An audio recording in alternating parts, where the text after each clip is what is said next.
कृष्णमूर्ति कहते हैं कि ऐसा क्यों है कि यौनाचार, काम वासना हमारे जीवन में इतनी बड़ी समस्या बन बैठा है। क्योंकि हम सब देखते हैं अपने जीवन में कि हर व्यक्ति इससे परेशान है। तो आखिर ऐसा क्यों है? क्योंकि कोई भी व्यक्ति इससे अनछुआ तो है नहीं। हर व्यक्ति किसी ना किसी तरह से इससे संबंधित है। फिर ये हमारे लिए समस्या क्यों है? तो कृष्णमूर्ति कहते हैं कि इसको समझना पड़ेगा, किंतु इसको समझने के लिए आप अपने ऊपर किसी तरह का प्रतिबंध ना लगाएं। जो आपने धारणाएं, इसके बारे में जो आपने मान्यताएं बना रखी हैं, इसके प्रति जो आपका दृष्टिकोण है, आपको उन सब से मुक्त होना पड़ेगा। तब ही आप समझ पाएंगे।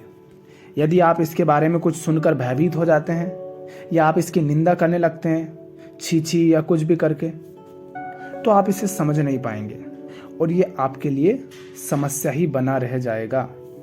तो ये मनुष्य के लिए एक समस्या क्यों बन गया है, इसके लिए सबसे पहले तुम्हें इसके प्रति जो तुमने निंदा का भाव है, दृष्टि, जो घृणा भाव बना रखा है, तुम्हें उससे मुक्त होना पड़ेगा।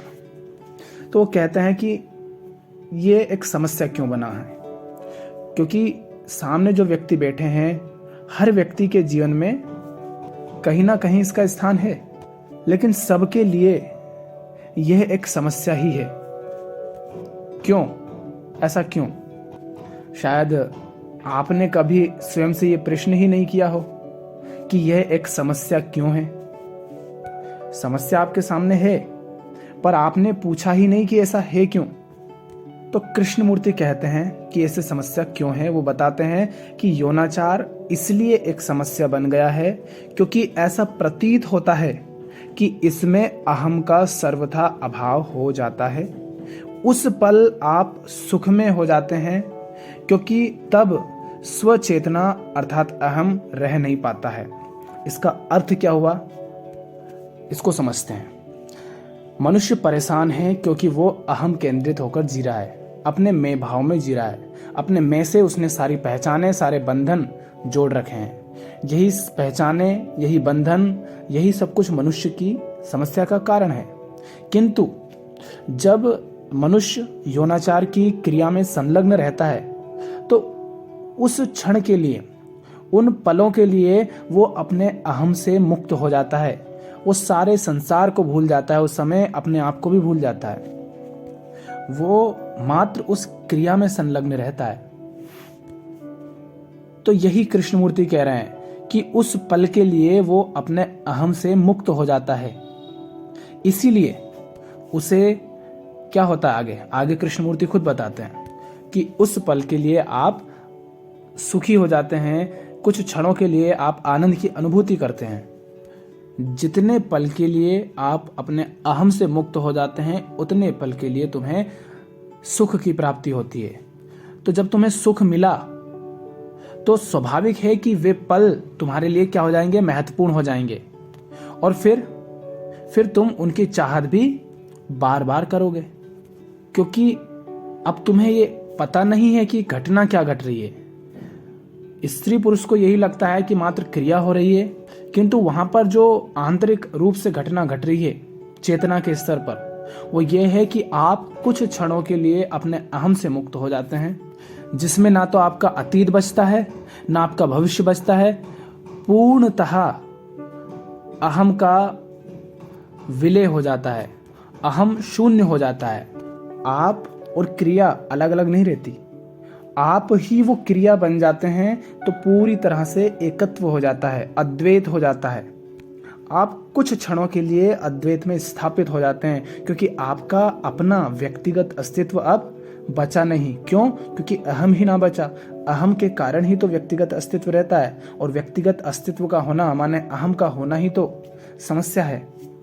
इससे एक बात और क्या समझ आ रही कि चाहे क्रिया कोई भी हो, तुम कुछ भी कर रहे हो किसी भी तरह से, यदि तुम अहम से मुक्त हो जाते हो कुछ क्षण के लिए भी, तो वो चाहे कोई सी भी क्रिया हो, चाहे भोजन करने की हो या यौनाचार की हो या कुछ हंसने बोलने की हो, दौड़ने की हो, कुछ भी हो, यदि कुछ क्षणों के लिए भी आप अपने अहम से मुक्त हो जाते हैं तो आपको उस आनंद की प्राप्ति होती है।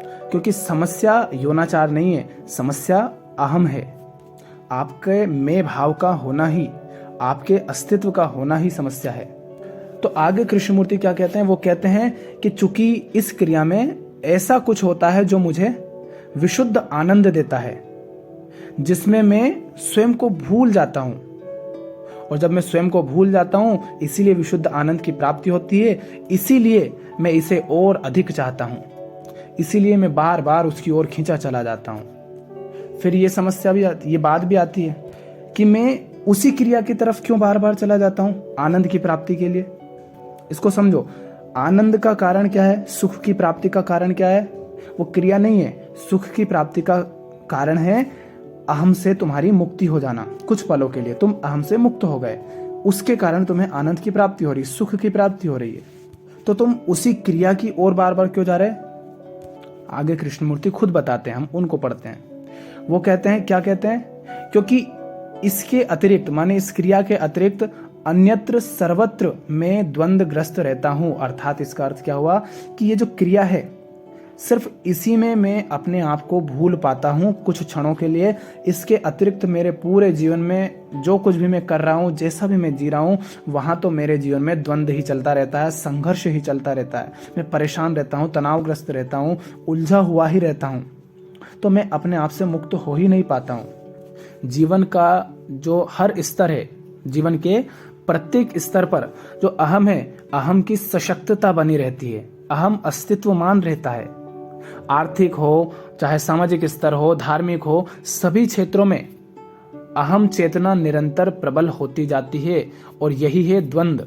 क्या? मेरा धर्म, मेरी जाति, मेरा घर, मेरा समाज, मेरे पैसे, मेरा बंगला, मेरा बेटा, मेरी बेटी, मैं कर रहा है ना ये। तो ये क्या है? इसका अस्तित्व है, अभी ये बचा हुआ है, ये और उलझा हुआ है। तो जीवन की हर क्रियाओं में अहम का अस्तित्व विद्यमान रहता है। इसी कारण जीवन के हर क्षेत्र में द्वंद्वग्रस्त रहता है व्यक्ति। किंतु उस एक क्रिया में ही ऐसा कुछ होता है जिसके कारण व्यक्ति उस द्वंद्व से और अपने आप से पूरी तरह से मुक्त हो जाता है कुछ क्षणों के लिए। अब मनुष्य को नहीं पता, इंसान को नहीं पता, साधारण इंसान को, कि ऐसा कुछ हो रहा है, इसीलिए वो उस क्रिया की ओर दौड़ा चला जाता है, क्योंकि उसे बस सुख दिखाई दे रहा है। यदि आप ये जान ले कि ये जो सुख मिल रहा है वो उस क्रिया के कारण नहीं मिल रहा, अपितु संसार से निर्लिप्त हो जाने के कारण, स्वयं से मुक्त हो जाने के कारण, द्वंद्व से मुक्त हो जाने के कारण सुख की प्राप्ति होती है। अहम भाव से तुम जब मुक्त हो जाते हो, उसके कारण सुख की प्राप्ति होती है। तो आप बिना कोई क्रिया के भी उस सुख का भोग कर सकते हैं, कह लो, या उसके आनंद की प्राप्ति हो सकती है, जो भी कह सकते हो। तो आपको समझ आ गया होगा बात क्या है कि उस क्रिया की ओर क्यों मनुष्य दौड़ता है। क्योंकि उस क्रिया के कारण मनुष्य अपने अहम से मुक्त हो जाता है, और अहम से मुक्त होने के कारण ही उसे उस सुख की प्राप्ति होती है। अब उस सुख की प्राप्ति उसे केवल उसी क्रिया के माध्यम से प्राप्त होती है, तो इसीलिए वो बार बार उधर दौड़ा जाता है, क्योंकि उसके अतिरिक्त बाकी जीवन में वो द्वंद्व से, संघर्ष से, तनाव से भरा रहता है, जीवन में उलझा रहता है। तो कृष्णमूर्ति कहते हैं कि आप में अहम चेतना तभी तो आती है ना जब आप द्वंद्व की अवस्था में होते हो, जहां दो सिरे हो मान लो, तो तभी तो आप कहोगे ना कि मैं हूं और एक वो है, मैं हूं और संसार है, मैं हूं और इतने लोग हैं। तो आपका अस्तित्व तभी तो रहता है ना जब द्वंद्व रहता है। तो ये जो अहम है, ये द्वंद्व का ही परिणाम है। हमारे जो संबंध है वस्तु, व्यक्ति और विचारों के साथ, हमारे जो सभी संबंध है उनमें द्वंद्व रहता है, उनमें पीड़ा रहती है, उनमें संघर्ष रहता है, कलह और क्लेश रहता है। यही होता है ना हमारी हर क्रियाओं में जीवन की। लेकिन इस एक ही क्रिया में इन सभी पर विराम लग जाता है, माने इन सभी से मुक्ति मिल जाती है, ये सब थम जाते हैं इस एक क्रिया में। तो फिर स्वाभाविक सी बात है कि आप इसे अधिक और अधिक चाहेंगे, क्योंकि यह आपको सुख देती है, जबकि अन्य सभी आपको क्लेश, विक्षोभ, द्वंद्व, उलझन, वैरभाव, युद्ध, विध्वंस, इन सब की ओर ले जाती हैं सारी क्रियाएं बाकी की। बस इसीलिए यौनाचार मनुष्य के लिए इतना महत्वपूर्ण हो गया है। तो मूल समस्या क्या है फिर? यौनाचार समस्या है या कुछ और? समस्या यौनाचार नहीं है, काम वासना समस्या नहीं है, बल्कि हम इस स्व से, इस अहम से मुक्त कैसे हों, यह समस्या है। अगर आप अहम से मुक्त हो जाते हैं, अपने जीवन के अन्य संबंधों में भी आप यदि अहम से मुक्त हो जाते हैं, तो आपको यौनाचार की आवश्यकता ही नहीं लगेगी। यदि आपने पल भर के लिए भी या दिन भर के लिए भी उस अवस्था में होने की अनुभूति कर ली जिसमें अहम ना हो, तो फिर आप जो चाहे कर सकते हैं। परंतु जहां अहम होगा वहां द्वंद्व होगा, दुख होगा, कलह तो होगा ही होगा। इसलिए अहम विमुक्त अवस्था की चाहत बनी रहती है। हमारे जीवन की हर क्रियाओं में हम द्वंद्व में उलझे रहते हैं, इसलिए हमें उस अवस्था की चाहत रहती है जहां पर हम अहम से मुक्त हो जाते हैं, और वो अवस्था हमें प्राप्त होती है यौनाचार की क्रिया में। इसीलिए मनुष्य उस क्रिया की ओर लगातार दौड़ता रहता है। और ये हमारे लिए समस्या कब बन जाता है? ये समस्या हमारे लिए तब बन जाता है जब हम द्वंद्व में लिप्त रहते हैं और हम अपने अहम को नकारते रहते हैं। हम जब अपने अहम को नहीं समझते कि हमारा अहम, ये जो मैं भाव है, ये किस तरह से काम करता है, इस कारण समस्याएं पैदा होती हैं। तो कृष्णमूर्ति कहते हैं कि आप प्रसन्नता चाहते हैं, आप वह अवस्था चाहते हैं जिसमें अहम अपने तमाम द्वंद्वों सहित तिरोहित हो जाए। इसका अर्थ यह है कि आप यौनाचार कुछ नहीं चाहते, आपकी गहरी चाहत है द्वंद्व से मुक्त हो जाने की, क्योंकि द्वंद्व के अवसान के बाद ही आनंद का आगमन होता है। यौनाचार की क्रिया के दौरान आप द्वंद्व से मुक्त हो जाते हैं, इसी कारण आनंद का आगमन होता है। तो यदि आप द्वंद्व से मुक्त हो जाएं, तो जीवन के प्रत्येक स्तर पर खुशी ही खुशी है। तो समस्या यौनाचार नहीं है, समस्या है द्वंद्व से मुक्त कैसे हुआ जाए, अहम से मुक्त कैसे हुआ जाए।